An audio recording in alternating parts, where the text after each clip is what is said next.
Hola amigos, yo soy Javi y esto es Somos Meditación. Como siempre, espero que estéis bien y si no, mucha fuerza para todos. En primer lugar, quería hablaros del formato del vídeo por el que me he decidido.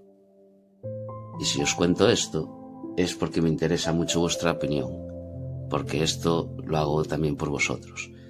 Así que, según lo que opinéis, me vais poniendo en comentarios. Ahora os voy a explicar un poquito el nuevo formato y lo que me llevó a él. El formato del último vídeo me encantó, pero a la hora de hacerlo nos desgastó mucho. Quería hacer la prueba de hacer un vídeo largo y aunque me gustó el resultado, nos dejó totalmente sin fuerzas. Por otro lado, tampoco pude profundizar en algunos detalles, porque se me hacía ya demasiado largo. También me gustaría hablar no solo de viajeros en el tiempo, también proyectos comprometidos, cosas de ovnis como abducidos y avistamientos y así cosas de misterio, no quedarme solo en el tema de viajeros en el tiempo. En cada vídeo voy a abrir un expediente del misterio, sobre una persona, sobre un proyecto, sobre algo controvertido. Esto os lo digo para que penséis que no se me ha ido la olla, porque como el otro lo hice de 5 y los nuevos solo los voy a hacer de 1, pues por eso. Por otro lado, se va a parecer bastante al vídeo anterior. Me refiero, empezaré hablando de algo muy loco, de esas cosas que te hacen estallar la cabeza, y después empezaré a hablar del expediente del misterio. Como en el anterior, buscaré fotos y vídeos que corroboren todo lo que os cuento, para que veáis que lo que os cuento es todo cierto. Es alucinante, flipante y aún encima es cierto.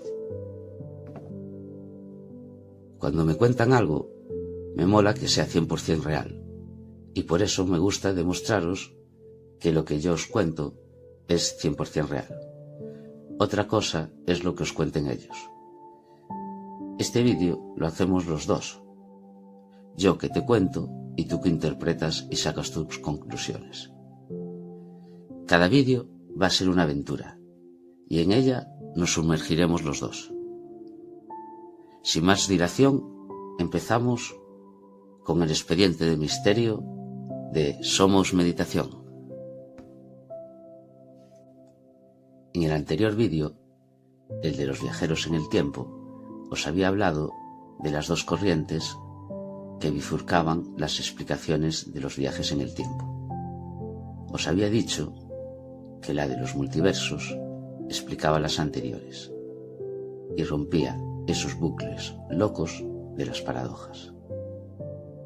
Aunque no os lo vayáis a creer, esta última corriente, que lo resolvía todo, pues también genera a su vez un bucle loco. Y me diréis, Javi, ¿pero cómo? Os explico.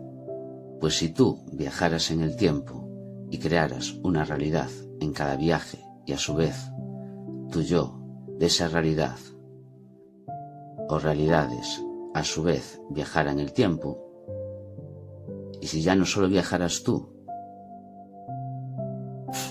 bucle loco, porque al final se generarían infinitas realidades y me imagino que lo de las realidades también tendrá su límite.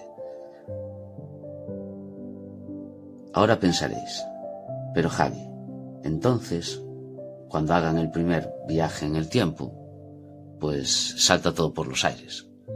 Porque claro, si esta que explica lo anterior, pues también entra en un bucle loco, pues ya os imaginaréis.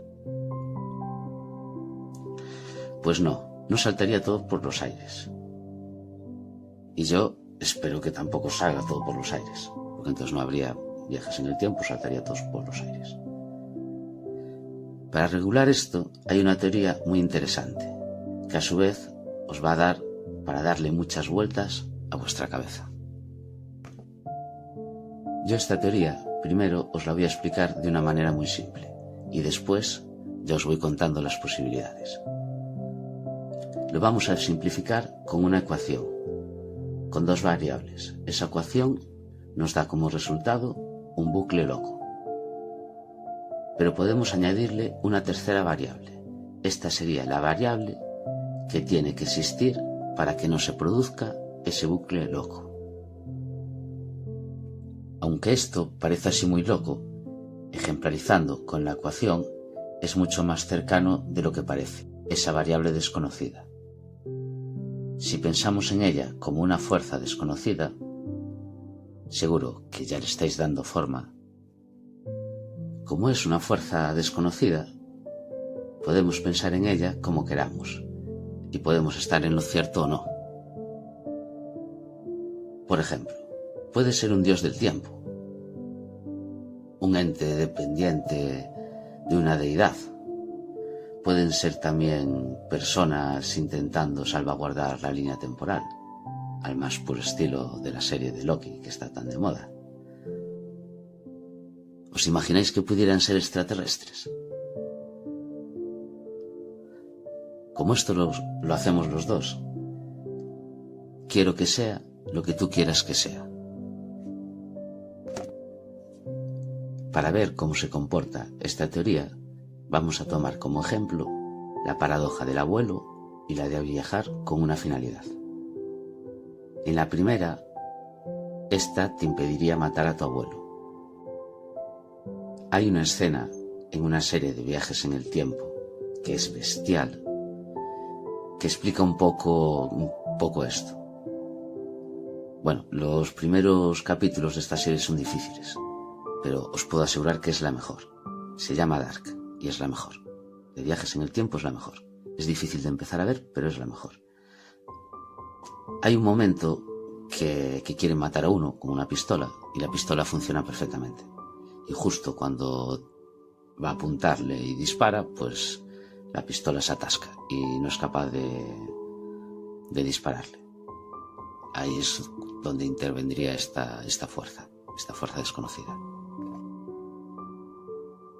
En la segunda, la de viajar por una finalidad, se ve reflejada en la película con la que ejemplaricé la explicación, que era la de la máquina del tiempo, que por mucho que el protagonista quiera solucionar la motivación quiera solucionar el problema que lo motivó a crear la máquina del tiempo, hay como una especie de fuerza que regula. Es decir, que si el tío, por ejemplo, fuera a salvar a su mujer, pues la salva de una, pero se muere a la siguiente.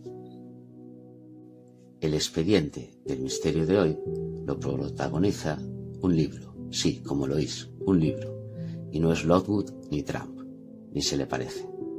El libro se llama Caballo de Troya y lo escribió J.J. Benítez. Yo a este escritor lo conocí un poco más en profundidad con esta investigación y flipé bien. El expediente no lo hice de él porque, bueno, es tremendo. Trata de temas bestiales y de una manera que os va a flipar. Por ejemplo, de ovnis, de construcciones lunares, de vida después de la muerte. Tremendo. No obstante, a medida que hable de esos temas, os iré comentando lo que dice y hablaremos de algún libro más de él. Este libro, Caballo de Troya, escrito por J.J. Benítez en 1984, nos cuenta cómo dos militares de Estados Unidos, con nombre en clave Jason y Eliseo, estos nombres son nombres en clave que le da Benítez para mantener el anonimato de sus fuentes, no es que fueran nombres en clave que tuvieran en el ejército. Estos militares fueron enviados a través del tiempo a la Jerusalén de la época de Jesús, año 30, con el fin de contactar con Jesús, recabar información y material genético, para intentar clonarlos. Ojo, imaginaros qué idea más loca. ¿Y en qué año estaban pensando en la clonación? Esto es la parte novelística, y ya es para flipar. Aunque pudo flipar más Jesús. ¿Cómo resolvería la superparadoja de este encuentro con Jesús? Porque eso yo creo que generaría la superparadoja. ¿Os imagináis a la fuerza desconocida diciéndole a Jesús: bueno, tú pasa de todo, tu vida normal, no vaya a ser que la liemos parda en la línea temporal? Los milagros, ¿cómo puede encajar todo esto? ¿Le habrán ayudado estos dos militares? ¿No? Bueno, mira, ahora os voy a poner un pequeño extracto de una dramatización sacada del libro, de la conversación de Jason con Jesús. Un pequeño extracto. Jasón, amigo, ¿qué te sucede? Tú estás aquí para dar testimonio. No debes de fallecer. Entonces, ¿sabes quién soy? ¿Ves allá a mis discípulos? Pasará mucho tiempo hasta que esos y las generaciones venideras comprendan quién soy y por qué fui enviado por mi Padre. Tú, a pesar de venir de donde vienes, estás más cerca que ellos de la verdad. No comprendo, maestro, por qué tus hombres van armados. Muy pocos lo creerían en mi tiempo. Los que están conmigo no me han entendido. Señor, hay tantas cosas de las que desearía hablarte. Bueno, aún tenemos tiempo. Bástele a cada día su afán. Antes me has preguntado qué me ocurría. ¿Cómo has podido darte cuenta? Levanta la piedra y me encontrarás allí. Corta la madera y yo estoy allí. Donde hay soledad, allí estoy yo también. Sabes, toda mi vida me he sentido solo. Yo soy la luz que está sobre todos.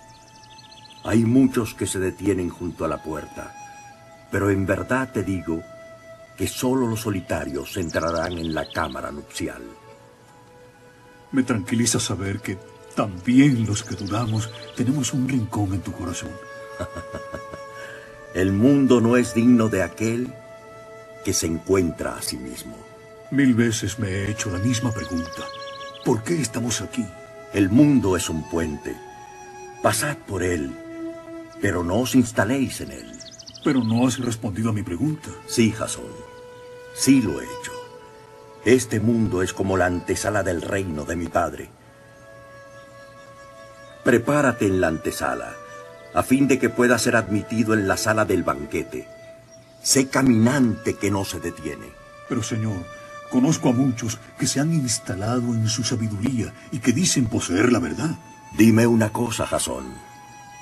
¿Dónde crece la simiente? En la tierra. En verdad te digo que la verdadera sabiduría solo puede nacer en el corazón que ha llegado a ser como el polvo. El sabio y el anciano, que no duden en preguntar a un niño de 7 días por el lugar de la vida, vivirán. Porque muchos primeros serán últimos y llegarán a ser uno. Tú hablas de la verdad, pero ¿dónde debo buscarla? Si los que os guían os dicen: mirad, el reino está en el cielo, entonces los pajes del cielo os precederán. Si os dicen que está en el mar, entonces los peces del mar os precederán. Pero yo te digo que el reino de mi Padre está dentro y fuera de vosotros. Cuando os conozcáis, seréis conocidos y sabréis que sois los hijos del Padre viviente. Mas si no os conocéis, estaréis en la pobreza y vosotros seréis la pobreza. ¿Alguna vez has escuchado a tu propio corazón? El secreto para poseer la verdad solo está en mi Padre. Y en verdad te digo que mi Padre siempre ha estado en tu corazón. Solo tienes que mirar hacia adentro. Bienaventurado el que busca, aunque muera creyendo que jamás encontró. Y dichoso aquel que a fuerza de buscar, encuentre. Cuando encuentre, se turbará. Y habiéndose turbado, se maravillará y reinará sobre todo. Señor, yo miro a mi alrededor y me maravillo y entristezco al mismo tiempo. Yo te aseguro, Jasón, que todo aquel que sabe ver lo que tiene delante de sus ojos, recibirá la revelación de lo oculto. No hay nada oculto que no será revelado. JJ Benítez insiste en que esto no es una novela, sino que es real, que es su investigación, plasmada en un libro, o bueno, en un libro, más bien una saga, porque son un montón de ellos. JJ Benítez relata que un militar de Estados Unidos se pone en contacto con él. Este militar quiere concertar una entrevista con él, este es de México, y JJ Benítez allá va. Al principio, pues el contacto con el militar es complicado. El militar le va como dejando pistas y él va como sacando información de esas pistas. Es como una prueba que, como para fiarse de JJ Benítez, digamos. El militar después se abre y nos cuenta su historia. Entonces el militar le cuenta que en marzo de 1973 en Israel tenía lugar un experimento secreto de los Estados Unidos. Un experimento de viajes en el tiempo. Y habían descubierto la manera de poder realizarlos. En 1973. Es para flipar. Cuentan que en ese experimento podían viajar a 3 épocas distintas de la historia. Y una de ellas, la más flipante, era ir al año 30, para ser testigos de los últimos momentos de Jesús. A él y a su compañero los mandan a ese año, al 30.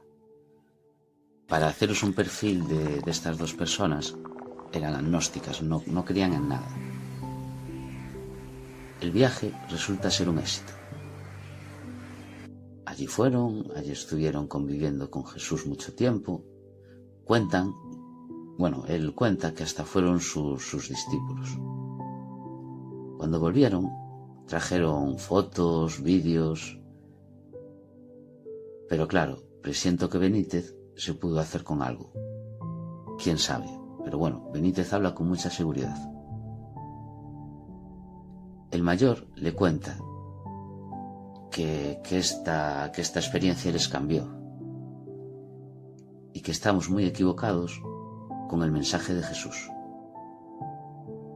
Vamos, que el mensaje que se supone que procede de Jesús es muy distinto al original. Ahora os voy a dejar otro extracto de la conversación para que vayáis conociendo o os vayáis haciendo una idea del Jesús que presenta Benítez y el Jesús que conocemos nosotros ahora. Empiezo a intuir, maestro, que tu misión es muy simple. ¿Me equivoco si te digo que todo tu trabajo consiste en dejar un mensaje? No podías resumirlo mejor. Tú sabes que mi corazón es duro. ¿Podrías repetirme ese mensaje? Dile a tu mundo que el Hijo del Hombre solo ha venido para transmitir la voluntad del Padre. Que sois sus hijos. Eso ya lo sabemos. ¿Estás seguro? Dime, Jasón, ¿qué significa para ti ser hijo de Dios? Maestro, Yo te lo diré. Haber sido creado por el Padre supone la máxima manifestación de amor. Se os ha dado todo, sin pedir nada a cambio. Yo he recibido el encargo de recordároslo. Ese es mi mensaje. Entonces, hagamos lo que hagamos, ¿estamos condenados a ser felices? Es cuestión de tiempo. El necesario para que el mundo entienda y ponga en práctica que el único medio para ello es el amor. Si tu presencia en el mundo obedece a una razón tan elemental, como la de depositar un mensaje para toda la humanidad. ¿No crees que tu iglesia está de más? ¿Mi iglesia? Yo no he tenido ni tengo la menor intención de fundar una iglesia tal y como tú pareces entenderla.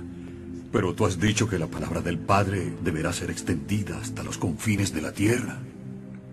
Y en verdad te digo que así será. Pero eso no implica condicionar o doblegar mi mensaje a la voluntad del poder o de las leyes humanas. No es posible que un hombre monte 2 caballos, ni que tense 2 arcos. Y no es posible que un criado sirva a 2 señores. Él honrará a uno y ofenderá al otro. Nadie que bebe vino viejo desea al momento beber vino nuevo. No se vierte vino nuevo en odres viejos para que no se rasguen, ni se trasvasa vino viejo a odres nuevos para que no se estropee, ni se cose un remiendo viejo a un vestido nuevo porque se haría un rasgón. De la misma forma te digo, mi mensaje solo necesita de corazones sinceros que lo transmitan, no de palacios o falsas dignidades y púrpuras que lo cobijen. Tú sabes que no será así. Ay, de los que antepongan su permanencia a mi voluntad. ¿Y cuál es tu voluntad? Que los hombres se amen como yo los he amado. Eso es todo. Tienes razón. Para eso no hace falta montar nuevas burocracias, ni códigos, ni jefaturas. Sin embargo, muchos de los hombres de mi mundo desearíamos hacerte una pregunta. ¿Podríamos llegar a Dios sin pasar por la iglesia? ¿Es que tú necesitas de esa iglesia para asomarte a tu corazón? Mucho antes de que existiera la tribu de Leví, hermano Jasón, mucho antes de que el hombre fuera capaz de erguirse sobre sí mismo, mi padre había sembrado la belleza y la sabiduría en la tierra. ¿Quién es antes, por tanto, Dios o esa iglesia? Muchos sacerdotes de mi mundo consideran a esa iglesia como santa. Santo es mi Padre. Santos seréis vosotros el día que améis. Entonces, y te ruego que me perdones por lo que voy a decirte, esa iglesia está de sobra. El amor no necesita de templos o legiones. Un hombre saca el bien o el mal de su propio corazón. Un solo mandamiento os he dado, y tú sabes cuál es. El día que mis discípulos hagan saber a toda la humanidad que el Padre existe, su misión habrá concluido. Es curioso. Ese padre parece no tener prisa. En verdad te digo que él sabe que terminará triunfando. Esto es como el análisis de la parte novelística, poniéndole signos de multiplicar por todos los lados. Es una animalada. Para finalizar, os tengo un sorpresón. Tengo una entrevista que le hacen a JJ Benítez que explica un poquito todo esto. A esta entrevista le vamos a hacer una pequeña travesura. Vamos a sustituir la voz del entrevistador por la mía, sin alterar el contenido tanto de la pregunta como de la respuesta de él. Simplemente vamos a cambiar las voces. Y nada, para probar y a ver lo que pasa. Pero bueno, la entrevista es real y todo lo que se escucha ahí va a ser real. Adelante, entrevista. Hoy estamos con el gran escritor JJ Benítez. Se ha animado a compartir con los amigos de Somos Meditación sus experiencias con Caballo de Troya. Hola, Juanjo. Hola, muchas gracias. Gracias a ti por estar con nosotros y compartir tu experiencia. Seguro que esto te lo han preguntado 1.000.000 de veces. Caballo de Troya, ¿real o novela? Sí, me lo han preguntado como 1.000.000 de veces. Bueno, se han cumplido, fíjate, 30 años. Salió en marzo del 84 el Caballo 1. Y sigue, ¿no?, la saga. Es mucho más real de lo que la gente piensa. Yo no tengo tanta imaginación.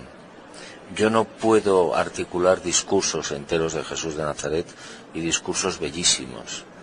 No tengo la suficiente imaginación para crear situaciones asombrosas, ¿no? Y sobre todo, y lo más importante, llegar al corazón de la gente, ¿no? ¿Qué fue lo más difícil con lo que te has encontrado?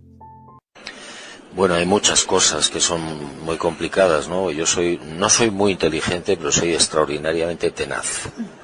Y eso me salva mucho. Y entonces me he encontrado muchas cosas que no termino de entenderlas, que yo sé que tienen algún origen, que son absolutamente reales. Por ejemplo, el fenómeno OVNI es un tema que yo estoy absolutamente seguro que es cierto, que son muchas civilizaciones que proceden de lugares que desconocemos por completo. Tampoco tenemos muy claro a qué vienen, es decir, pueden venir a muchas cosas. Bueno, y luego, por supuesto, Jesús de Nazaret, ¿no? Es decir, la información que yo recibo en México, a raíz de un programa hace ya muchísimos años, con Jacobo Zabludowski. Él estaba en la televisión y yo venía a presentar un libro que se llama El Enviado. Y entonces hablé con un gran entusiasmo, al parecer, sobre Jesús de Nazaret. Y entonces hubo un señor que vivía ya en México que me llamó y me dijo que quería hablar conmigo. No estaba en el Distrito Federal. Entonces me dijo, mire, simplemente yo soy un oficial retirado de la Fuerza Aérea Norteamericana y me gustaría hablar con usted. Le he visto en televisión, tal. Y yo pensé, ovnis. Entonces dije, voy. Y entonces me fui a Tabasco y allí, bueno, en Villahermosa tuve una primera conversación con él. No me habló de ovnis, nunca hablamos de ovnis. Me puso un poco a prueba. Yo tuve varias conversaciones después con él en otras ocasiones y al final él me dejó una información que es la que ha dado pie a Caballo de Troya. Lo que pasa es que hay mucha gente que piensa que, bueno, pues que es una novela, ¿no? Y yo ya no discuto.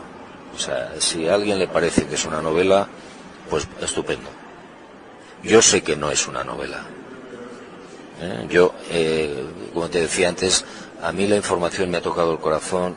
Ese Jesús de Nazaret que aparece ahí es el que me gusta, el más cercano, el más próximo, de una belleza y de una lógica aplastantes. ¿Crees que hubo un cambio en el Juanjo de antes al de después de Caballo de Troya? Yo soy periodista. Y escribo mucho y entonces la gente cree que soy escritor. Entonces, Caballo de Troya, cuando llega a mí esa información, yo la leo, me quedo muy sorprendido y sí me cambia la perspectiva. Es decir, yo todo lo que había aprendido, yo había sido bautizado en la Iglesia Católica, educado en un colegio de religiosos, hermanos maristas, estudié en la Universidad del Opus Dei, aunque luego le salió un poco rana, ¿no? Pero entonces yo tenía unos principios que me habían dado y que con el paso del tiempo y de la vida y del periodismo se fueron enfriando. No me cuadraban las cosas. Cuando yo recibo esta información y sé o conozco cómo era Jesús o qué dijo Jesús o qué pretendía, etcétera, etcétera, es cuando yo cambio. Y a partir de Caballo de Troya yo tengo una seguridad absoluta en una serie de cosas. Es decir, ya no tengo miedo, no tiene nada que ver lo que nos ha enseñado las religiones con lo que probablemente fue la verdad. Y sí, hay un antes y un después. Caballo de Troya. ¿Termina la saga con el número 9 o hay más? Bueno, la Operación Caballo de Troya comprende 9 volúmenes. Hay un 10º que es el Día del Relámpago, que responde a muchas preguntas que se plantean en el primer caballo sobre todo. Y en 2 años aproximadamente saldrá el diario de Eliseo, que es la continuación, lo que queda de la vida pública de Jesús, que son 2 años y algo. No, yo recibo una información. Lo que pasa es que la gente no me cree, pero bueno, da igual. Yo recibo una información sobre que da pie a Caballo de Troya. Y yo lo único que hago es contrastar. Es decir, si en los libros, si en la información dice, yo qué sé, pues que en aquella época en Palestina había una serpiente que era la Cerastes, venenosa, que salía en abril y en no sé qué, pues yo me voy a los expertos en serpientes y pregunto, a ver, ¿esto es correcto? Sí o no, lo que sea. Y con casi toda la información que hay en Caballo, yo lo he intentado contrastar. Jesús de Nazaret, yo creo que es un hombre Dios. Es un ser, para mí, extraordinario, nunca repetido, jamás se podrá repetir, y que vino a decir una serie de cosas que las iglesias han enterrado. No vino a lo que se nos dice que vino a algo mucho más interesante. Algo más grande, ¿no? Mucho más importante, sí. Yo creo que vino a refrescar la memoria de la gente, ¿no? Y a decirle, el viejo Yahvé, olvídenlo ustedes, que eso ya pasó. El Padre Azul o Abba tiene otra cara. Ustedes son inmortales por naturaleza, desde que son creados, y hagan lo que hagan, o digan lo que digan, ustedes están condenados a ser felices. Y de hecho él muere y resucita y se le ve por lo menos 19 veces. Juanjo, ¿y qué me dices de la relación de Jesús con el fenómeno ovni? Pues yo encuentro que probablemente, esto es pura teoría, claro, muchas de las presencias del fenómeno ovni en el mundo, desde tiempo inmemorial, podrían estar relacionadas con la divinidad. ¿Por qué? Pues de la misma manera que nosotros mandamos o mandan misioneros a los lugares más remotos del planeta, y lo hacen normalmente en avión o en helicóptero, y nadie se extraña, ¿no? De la misma manera yo creo que la divinidad tiene a su gente que va a los lugares específicos que sean para llevar la apertura mental de las personas o la esperanza.